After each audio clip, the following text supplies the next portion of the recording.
Bismillahirrahmanirrahim. Assalamualaikum warahmatullahi wabarakatuh. Baik, sebagaimana rencana kita bahwasannya pembahasan kali ini kita akan membahas terkait tema leadership, yang dimana pembahasan ini tidak begitu asing di telinga teman-teman, tidak begitu familiar untuk teman-teman semua, karena memang benar pembahasan terkait leadership ini sebuah pembahasan yang sangat sering kita jumpai, sangat sering kita dengar di kegiatan-kegiatan pengkaderan, pelatihan, ospek, bahkan di tingkat SMA dan SMP pun ada masa orte siswa yang juga membahas terkait leadership ini. Namun pembahasan leadership ini merupakan sebuah pembahasan yang urgent. Mengapa? Karena kita bisa melihat fakta di keseharian terkait organisasian, bahkan tingkat kenegaraan pun yang selalu menjadi sorotan itu adalah masalah kepemimpinan. Untuk itu, marilah sama-sama kita henti-hentinya untuk selalu berdiskusi, mencari sebanyak referensi agar kita memiliki peta dalam bertindak saat nanti kita memimpin, agar kemudian kita bisa membawa kemaslahatan untuk organisasi yang kita pimpin. Oke. Baik, kita mulai dari membahas tentang kata leadership itu sendiri. Jadi di sini kata lead itu terbagi atas 3 gabungan kata, yaitu yang pertama itu adalah kata lead, yang dimana lead itu artinya memimpin.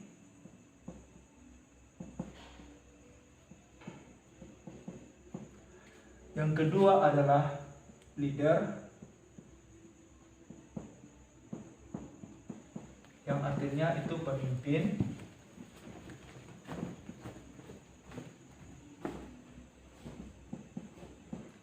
Yang ketiga adalah leadership itu sendiri, yang artinya adalah kepemimpinan.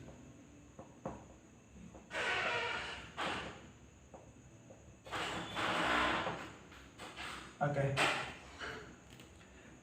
Nah, kita lebih menyederhanakan lagi tentang arti dari ketiga kata ini, yang dimana di sini arti dari pemimpin itu adalah sebuah aktivitas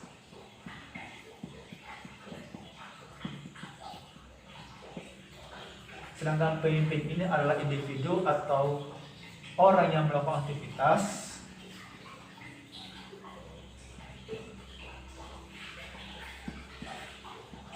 Sedangkan leadership sendiri itu atau kepemimpinan itu artinya sifat atau kemampuan oleh seorang pemimpin.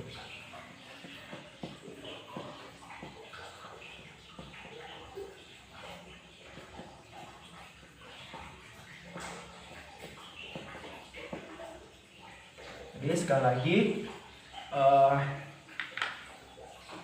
memimpin itu adalah aktivitas seorang pemimpin.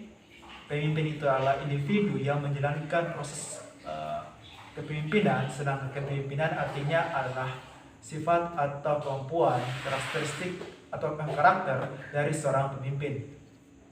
Nah, di sini kita akan membagi, tentunya pemimpin itu memiliki aktivitas-aktivitas yang melambangkan bahwa dia seorang pemimpin. Di sini saya membagi aktivitas pemimpin itu menjadi 2 bagian, yaitu yang pertama adalah aktivitas internal dan yang kedua adalah aktivitas eksternal.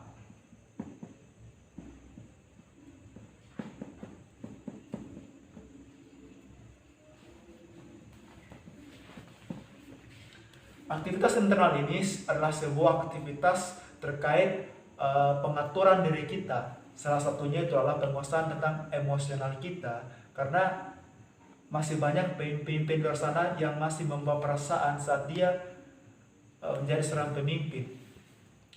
Yang kedua adalah aktivitas eksternal, adalah sebuah aktivitas di luar diri kita yang membahas terkait bagaimana kita memanajemen organisasi, bagaimana kita mengevaluasi organisasi, bagaimana kita mengatur program-program kerja yang sudah kita buat. Itu adalah aktivitas-aktivitas yang dimiliki oleh seorang pemimpin. Kemudian, bagaimana sih kepemimpinan itu? Bagaimana seharusnya pemimpin yang memiliki sikap dan kemampuan. Nah, sini kurang lebih saya akan memetakan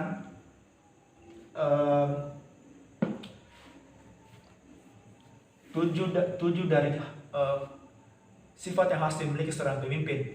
Yang pertama adalah pengetahuan tentang manajemen.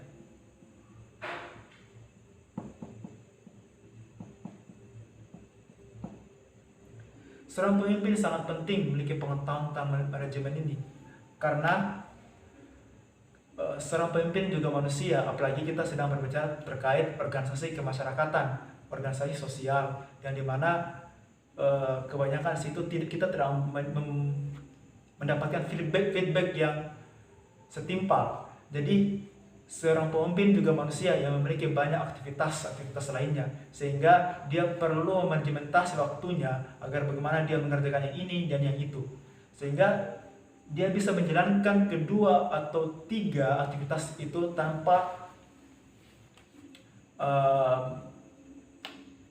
mengabaikan satupun dari aktivitas itu. Kemudian yang kedua, seorang pemimpin harus memiliki sifat peka. Jadi bukan hanya di dunia asmara kita membutuhkan sifat ini. Jadi organisasi pun butuh perhatian dari seorang pemimpinnya, karena kita tahu bahwasanya seorang pemimpin adalah jantung dari sebuah organisasi. Ketika dia sudah tidak memiliki sifat peka terhadap organisasinya, dia tidak bisa memperhatikan kekurangan organisasinya, maka organisasi itu akan tetap stagnan, begitu saja, bahkan akan mengalami kemunduran. Jadi pemimpin itu butuh sikap peka agar dia bisa memahami beginilah kondisi organisasi kita. Dia butuh perbaikan, dia butuh evaluasi, seperti itu. Kemudian yang ketiga, sifat yang harus dimiliki seorang pemimpin adalah sebuah kemampuan. Sifat itu kesadaran.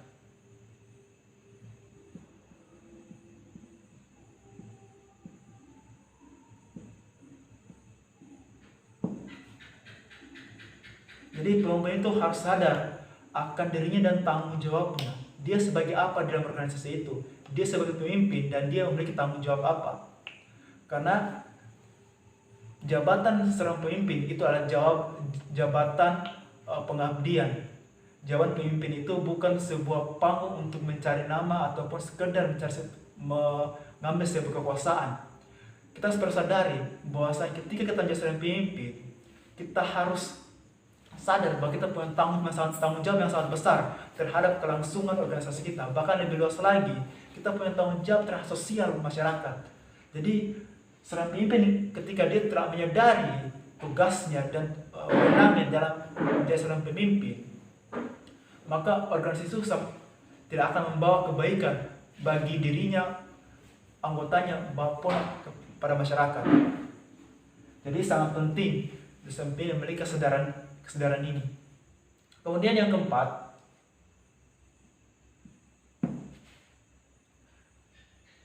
seorang pemimpin itu harus proaktif.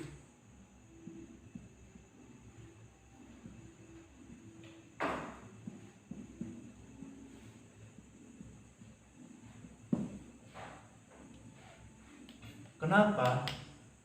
Jika pemimpin itu pasif, maka organisasi itu juga akan mengikut pada seorang pemimpinnya. Karena jantung atau inti dari organisasi itu sudah tidak lagi mau bergerak, sudah tidak mau lagi mengurusi organisasinya. Jadi pemimpin itu harus sangat-sangat aktif, sangat ekstra aktif, memperhatikan setiap detail, setiap elemen-elemen yang ada di organisasi itu. Dari program kerja, dari semangat pengurus, dia harus aktif memperhatikan semua itu. Apa yang dibutuhkan lagi oleh organisasi ini, sehingga organisasi ini terus berkembang dan terus berkembang. Kemudian yang kelima, seorang pemimpin harus memiliki daya tahan.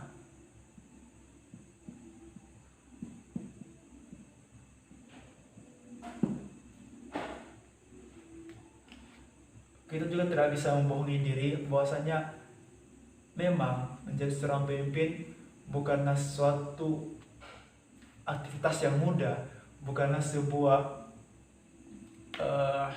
tanggung jawab yang ringan.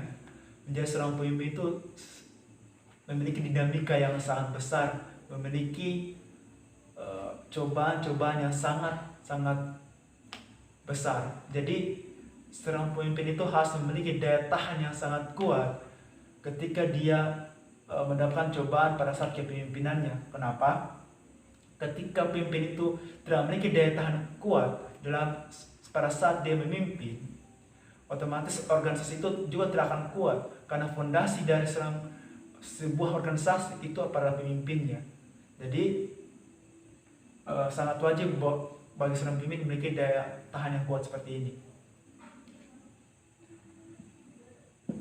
Kemudian yang keenam, seorang pemimpin itu harus memiliki sifat yang visioner.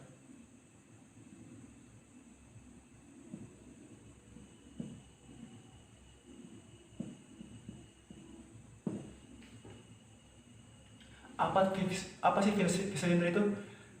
Visioner itu sebuah kemampuan dari seorang bisa memetakan beberapa waktu ke depan. Dia bisa merancang sesuatu ke depannya. Misalnya seorang pemimpin, dia melihat kondisi organisasi seperti ini, dia mampu memetakan dari hari, minggu, bulan, bahkan tahun-tahun ke depannya. Dia sudah memetakan seperti ini organisasi ke depannya. Kedepannya organisasi kita akan melakukan hal seperti ini. Kedepannya organisasi kita akan mencapai hal seperti ini. Jadi penting seorang pemimpin itu memiliki kemampuan untuk memetakan beberapa waktu ke depan. Seperti itu. Jadi dia memiliki wawasan untuk melihat situasi ke depan nanti, dan memiliki dengan cara melihat ke depan itu, pemimpin bisa merencanakan sesuatu yang bisa membangun organisasi ke depannya.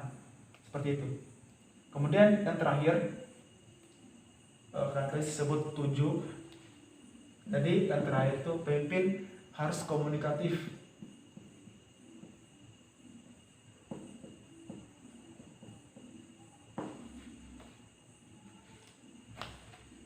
Kemampuan komunikatif ini juga sangat penting dimiliki oleh seorang pemimpin. Kenapa? Karena pemimpin harus memiliki kemampuan berbahasa yang baik. Seorang pemimpin juga harus memiliki kemampuan bagaimana berretorika yang baik, bagaimana dia berbahasa dengan anggotanya, pengurusnya, dan bagaimana dia bisa berbahasa atau berkomunikasi dengan orang-orang di luar organisasi itu, agar organisasi itu memiliki jaringan yang baik, organisasi itu bisa memiliki kepengurusan yang baik dengan cara berkomunikasi yang baik. Jika seorang pemimpin tidak memiliki sebuah cara komunikasi yang baik dengan pengurus maupun orang di luar pengurus, maka organisasi itu akan terpecah belah. Sebab ketika tidak memiliki kemampuan untuk berkomunikasi yang baik, maka akan menimbulkan